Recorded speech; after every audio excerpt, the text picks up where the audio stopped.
Beetroot പച്ചടി എങ്ങനെ എളുപ്പത്തിലുണ്ടാക്കാം എന്ന് നമുക്ക് നോക്കാം. അതിനുവേണ്ടി ഒരു വലിയ ബീട്രൂട്ട് തൊലിയെല്ലാം കളഞ്ഞ് കഴുകിക്കൊണ്ട് വന്നിട്ടുണ്ട്. ഞാൻ ഈ ബീട്രൂട്ട് ഗ്രേറ്റ് ചെയ്തെടുക്കുമായിരുന്നേ. അപ്പോൾ നിങ്ങൾക്ക് ബീട്രൂട്ട് പച്ചടിയിൽ ബീട്രൂട്ട് കടിക്കുന്നത് താല്പര്യമില്ല എന്നുണ്ടെങ്കിൽ ചെറിയ ഹോളിൽ കൂടെ നിങ്ങൾ ഗ്രേറ്റ് ചെയ്തെടുക്കുക. അതല്ലെങ്കിൽ ചോപ്പറിൽ നല്ലതായിട്ടങ്ങ് അടിച്ചെടുക്കുക.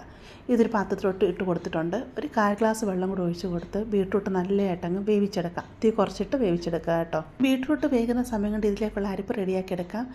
1/2 കപ്പ് തേങ്ങ ചിരകിയതും 2 എരിവുള്ള പച്ചമുളക്, ചെറിയൊരു കഷ്ണം ഇഞ്ചി, 4 ഇഞ്ച് കറിവേപ്പിലയോടെ ഇട്ട് കൊടുക്കാം. 2 ടേബിൾ സ്പൂൺ വെള്ളം കൂടെ ഒഴിച്ച് കൊടുത്ത് നല്ലതായിട്ട് ഇതങ്ങ് അരച്ചെടുത്തുകൊണ്ട് വരാം. ഇതിവിടെ ഞാൻ അരച്ചെടുത്തുകൊണ്ട് വന്നിട്ടുണ്ട്. ഇതിലോട്ട് 1/4 ടീസ്പൂൺ കടുകും കൂടെ ഇട്ട് കൊടുത്ത് ഒന്ന് കറക്കി എടുത്തുകൊണ്ട് വരാം.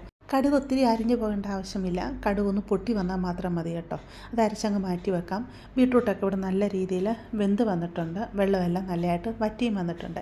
അരച്ച് വെച്ചിരിക്കുന്ന അരപ്പ് ഇതിലോട്ടങ്ങ് ഇട്ട് കൊടുക്കാം. ഇട്ട് മിക്സിയുടെ ജാറ് കഴുകി ഒരു 2 ടേബിൾ സ്പൂൺ വെള്ളം കൂടെ ഇതിലോട്ട് ഒഴിച്ച് കൊടുക്കുന്നുണ്ട്. വെള്ളം ഒത്തിരി കൂടി പോകരുത്. ഇട്ട് നല്ലതായിട്ട് അരപ്പും വെള്ളമായിട്ട് അങ്ങ് മിക്സ് ചെയ്ത് നല്ലതായിട്ട് ഇതിനൊന്ന് തിളപ്പിച്ചെടുക്കുക. തേങ്ങയുടെയൊക്കെ ആ പച്ച ടേസ്റ്റൊക്കെ ഒന്ന് മാറുന്നവരെ നല്ലതായിട്ടൊന്ന് വഴറ്റിയെടുക്കുക. ഈ ഫുൾ കുറച്ച് വെച്ചിട്ട് ഇതിലോട്ട് 1 കപ്പ് തൈര് ഒഴിച്ച് കൊടുക്കുക. നല്ല കട്ട തൈരാണ് ഞാൻ ഇവിടെ ഒഴിച്ച് കൊടുത്തിരിക്കുന്നത് കേട്ടോ. എന്നിട്ട് നല്ലതായിട്ട് ഇളക്കി അങ്ങ് മിക്സ് ചെയ്യാം. നമുക്ക് എത്ര തൈര് ആവശ്യമുണ്ടോ അതനുസരിച്ച് നമുക്ക് തൈര് ഇതിലോട്ട് ഒഴിച്ച് കൊടുക്കാവുന്നതാണ് കേട്ടോ. ഇതിലോട്ട് ഉപ്പിട്ട് കൊടുത്തില്ലായിരുന്നു. ആവശ്യത്തിന് ഉപ്പും കൂടി ഇട്ട് കൊടുത്ത് നല്ലതായിട്ട് ഇളക്കി അങ്ങ് മിക്സ് ചെയ്യുക. എന്നിട്ട് തീ കൂട്ടി വെക്കുക. തൈര് ഒഴിച്ച് കൊടുത്തുകൊണ്ട് തന്നെ ഇത് ചൂടായി പോകരുത് കേട്ടോ.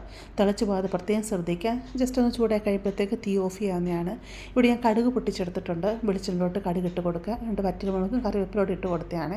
അതും കൂടെ ഒഴിച്ച് കൊടുത്ത് നല്ല ഇളക്കിയെടുക്കാവുന്നതാണ്. എന്നിട്ട് അടച്ച് വെച്ചൊരു അരമണിക്കൂർ കഴിഞ്ഞിട്ട് ഇത് ഉപയോഗിക്കാവുന്നതാണ് കേട്ടോ. എളുപ്പമല്ല ഇത് ഉണ്ടാക്കിയെടുക്കാൻ, നല്ല ടേസ്റ്റുമാണ്. ഓണത്തിന് നിങ്ങളിതുപോലെ ബീട്രൂട്ട് പച്ചടി ഉണ്ടാക്കിയെടുക്കുക. ഇഷ്ടപ്പെടുവാണെങ്കിൽ ചാനലൊന്ന് സബ്സ്ക്രൈബ് ചെയ്ത് സപ്പോർട്ട് ചെയ്യുക, ലൈക്ക് ചെയ്യുക, നിങ്ങളുടെ അഭിപ്രായങ്ങൾ അറിയിക്കുക.